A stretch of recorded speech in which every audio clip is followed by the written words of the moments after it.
Hi guys, so here's the Blue Lobster Floetrol experiment. I know you guys have been wondering about the results for this one. So I took this original painting just to refresh your memory, or if you missed the video from last time, and I flooded it with Floetrol and did a couple flip cups and it looked like lobsters. And then a couple of days later, it looked like this. It still wasn't quite dry. And then it took 4 days, you guys, to dry.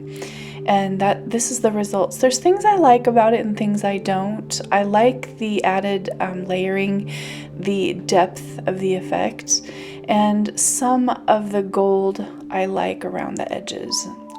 There was some pretty parts. It did kind of dull the bottom painting more, so I think it would be really pretty with like a resin finish or something. So I'm going to still play around with this method. For this epic triptych that I did, this is the colors I used. It's a huge color palette. 3 18 by 24s. That's what the client asked for me to do. And she sent me photographs of this and this to show me the color palette that she wanted. So I used all these different kinds of paints, all these different brands, and tried to come up with some sunset colors that matched. I mean, all different kinds. They're all acrylics, of course, but just all mixed with Floetrol and water. So this is a really huge undertaking for me. I have a small studio, and I don't have a table that even can accommodate all of these giant canvases at once. So it was definitely a challenge for me to figure this one out, but I was excited to do it. And so there's that whole color palette. And then at the end I used Artist Loft White for the white in there, and a little bit of satin enamel if I needed it. But I made big cups of paint, you guys. That's my normal cup on the right side. And one thing I wanted to show you, a little learning point that showed up for me. Now look how slow the paint is coming out of here. Now look when I pull up. Watch how fast it comes out. See the ring? How fast it comes out. Now, this applies when you're actually doing a pour onto your canvas. So if you want a lot of little rings in your ring pours, hold your cup up high. That's just my little thought for the day. Thank you so much for my patrons, you guys. There's a tip jar. There's all kinds of ways to support my channel. Small donations are definitely welcome. My Amazon shop, I'm pretty much just totally blown away by you guys. And now this book, Jean Drysdale Green, Artefacts.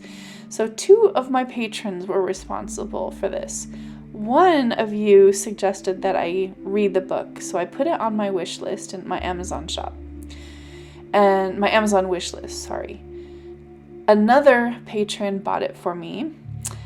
I love this book. I love it so much. It's so inspiring. There's so many different methods in this book to get different textures and results, and I'm just totally in love. And even if, see, look at all the step-by-step pictures, and even if you don't do everything that's in there, it's just really inspiring. And here's a sneak peek of some of the textures that I'm working on for the future. I've been doing some more mixed media pieces, as you can tell, but incorporating some of my acrylic pouring skills into them as well. So this is a giant 20-inch canvas, so I'm pretty excited to share that with you guys soon. Now, I had to come up with a plan for this triptych, okay? I can't do it all at once. Now, if you watch Mina Villegas, I have a lot of respect for her wrestling with her giant canvases. She does them outside. I don't have that space inside or outside, so I had to figure out, how could I do 3 18 by 24s? They have to look like they can hang together. They have to have a cohesiveness to them and a flow. They also have to have black. So she wanted sunset colors, but they had to include black somewhere to tie in with her piano. So I wanted to make sure to incorporate that, and it's a little tricky to do. But So basically my plan was to divide each canvas on the outside into white and black and do the flip cup in the middle where all the colors will be. And then the center, I wanted to do just 2 flip cups. So the best laid plans. That's the plan.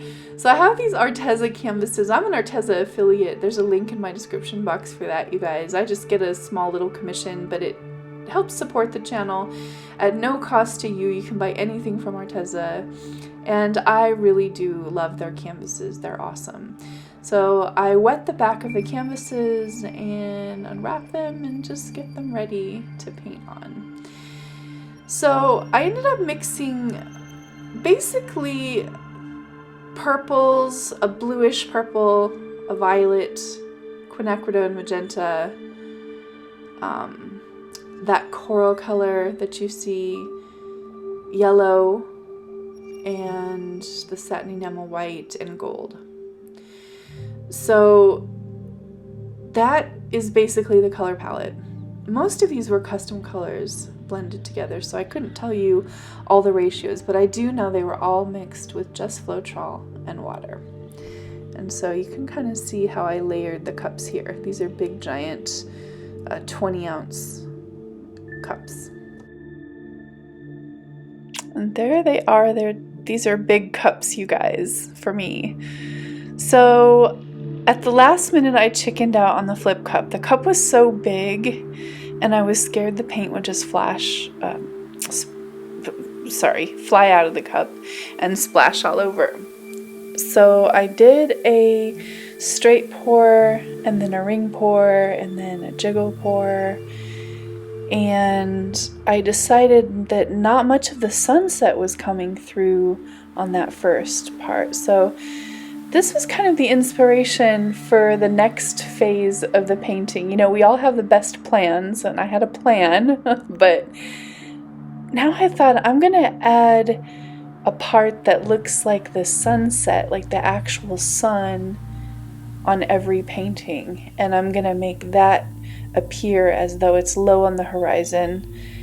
And so that was my plan, to get that yellow, coral, and orange part down towards the bottom so it could replicate a sunset the way it is when the sun is actually right at the horizon. So that was my plan. There's a lot of paint on here now, and I'm not used to painting with a base coat, so it definitely moves differently than I expect. But there I am. I end up kind of making that go off the bottom a little bit so I can get some of that style I was talking about. And then the rest of the paint that's in the cup, I just put all the way around the outside. Now, mistakes were made, and I'm going to share my mistakes with you so you understand why. That band that I put around, if you can see, some of the yellow mixed with some of the purple, and it's turning this really gross green color.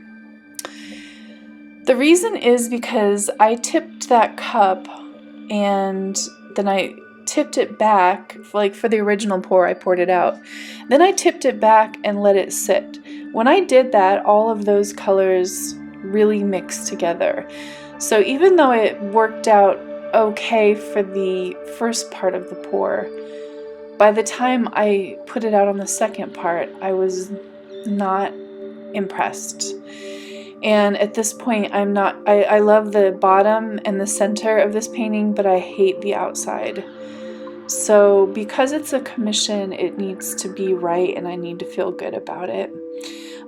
So I decided to try to stretch some of the part that I love and fix the other part.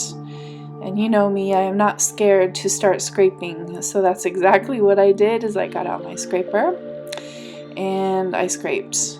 So don't be afraid to scrape paint off of a painting. There are lots of ways to make it look very natural, as if it was meant to be there, after you scrape it off.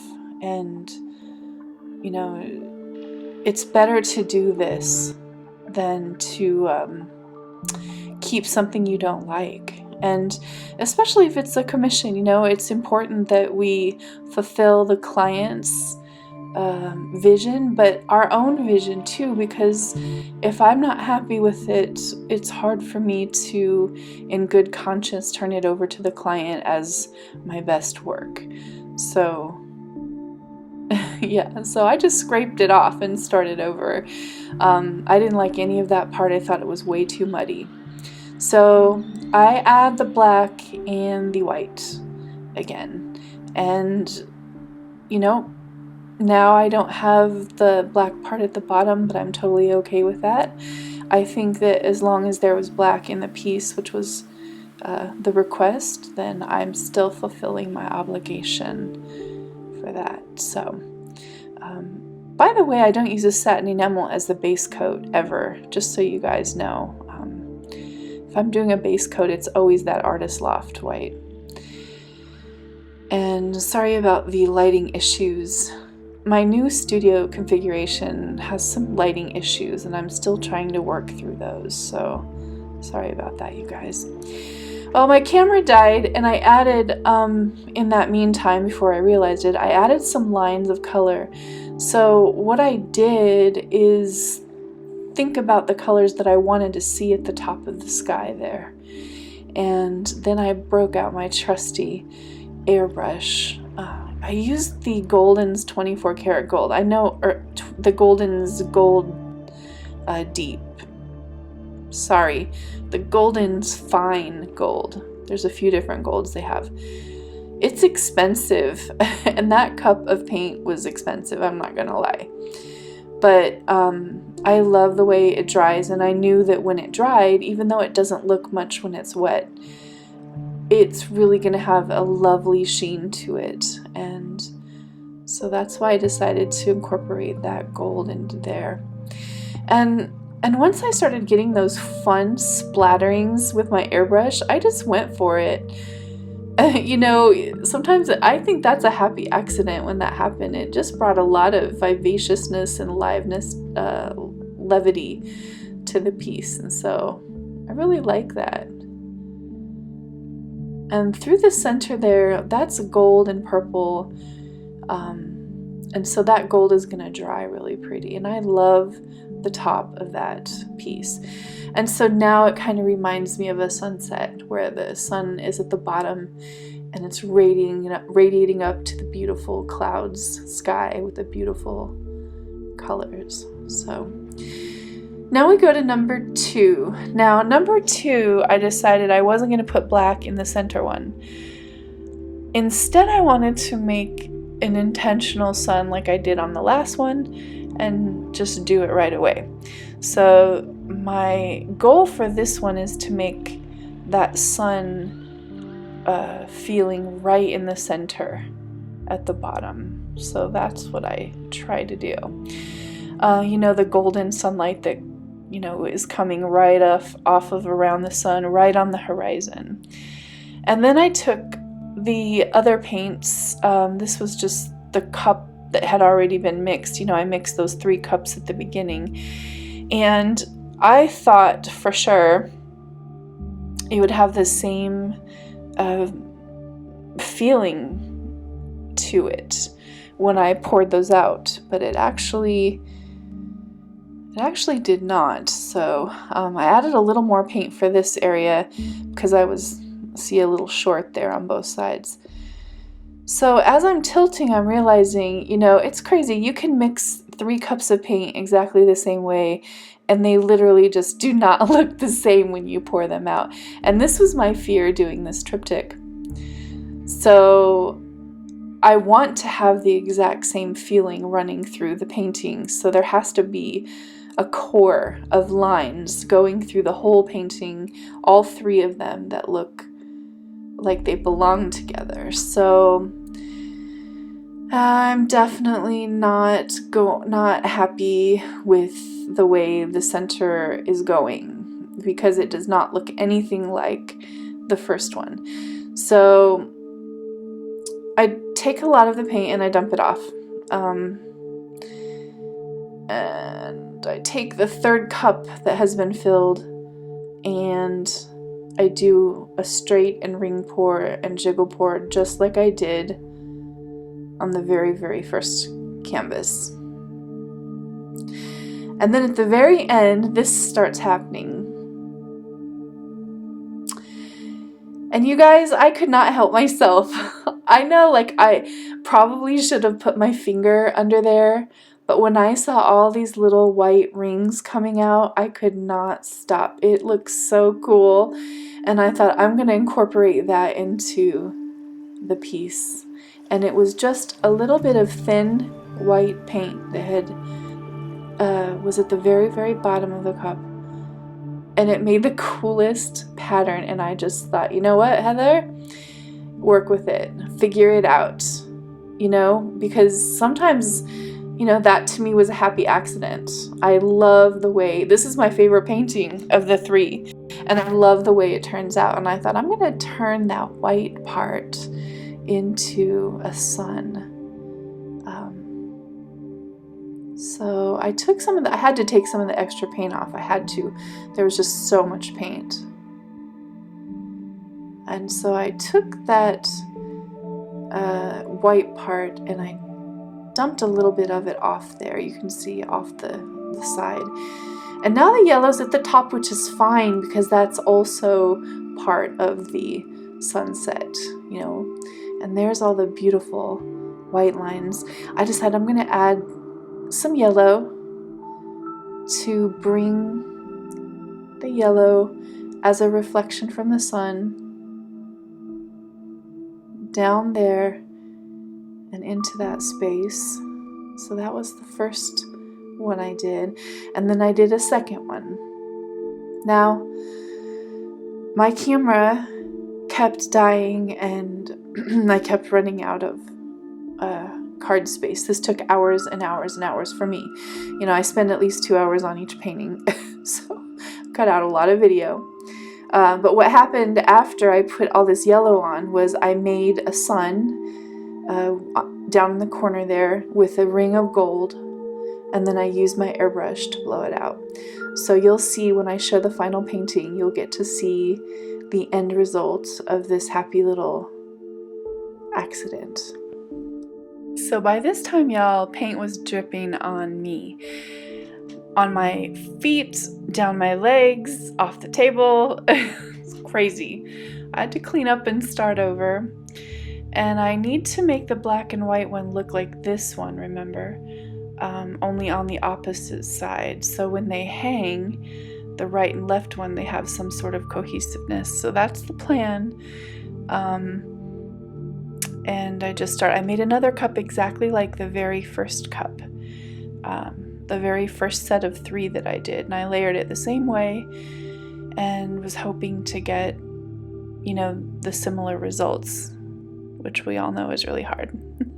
But I will say in the third one, I definitely did learn something. I loved some of the effects I was getting on this one with the sunset, but again, the purple and the blue just seemed to overtake it, and I really needed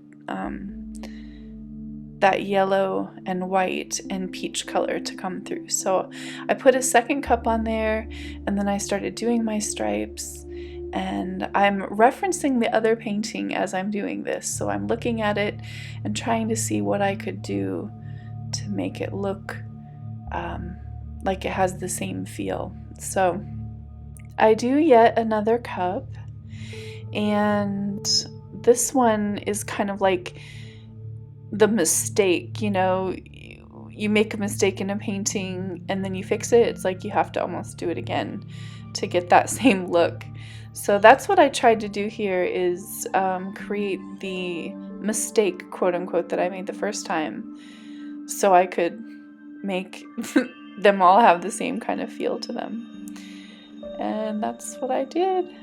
And then I cover up the mistake again, because that's what I did on that first one. So, you know, it was challenging to figure that out. But once I did, I got the same look going through. And I almost sped this part of the video up too, but look at those lines. Aren't they gorgeous? So for those of us who just love to look at paint and look at lines, I just thought you would love that little spot. It was really pretty to me. I love the sides. So now I'm focusing on getting that sun down there, because I know I got the airbrush part. And so now I have the lines where they should go, matching the other paintings so they look like they flow together. And now I just get that sun down there. So basically this is 3 sunsets. The name of this triptych, 3 sunsets. So my camera died again, but here, I'm going to show you, this is the final piece. This is the left piece. And there were some pretty details on that one. I really love that part. And then this is my favorite one right here, the center one. Look at the sun I did down there with the yellow and the gold, very shimmering in the light, and that crazy squiggly background. Looks like sun flares almost like coming up off of there. And then see how that gold dried? I knew it would, you know, it's partially dry right here. I knew it was going to dry just really pretty. And it did. And I love that gold and that quinacridone magenta together and that purple. So that's the center one. And then here is the third. And then here's the whole thing dried. It's bright daylight, so it's not the best light, but you do get an idea of how the whole thing turned out. That's all dried. It was really pretty. Very bright, very happy. Lots of feel-good energy in this one. This was a labor of love. The whole thing, mixing the paint and doing the whole project, I think took like 6.5, 7 hours. So yeah, it was fun. It was a challenge. And you can see how all the lines going through the center of the painting, they all connect and they all work together. They look like they could have even been painted together at the same time. So, and that was my goal.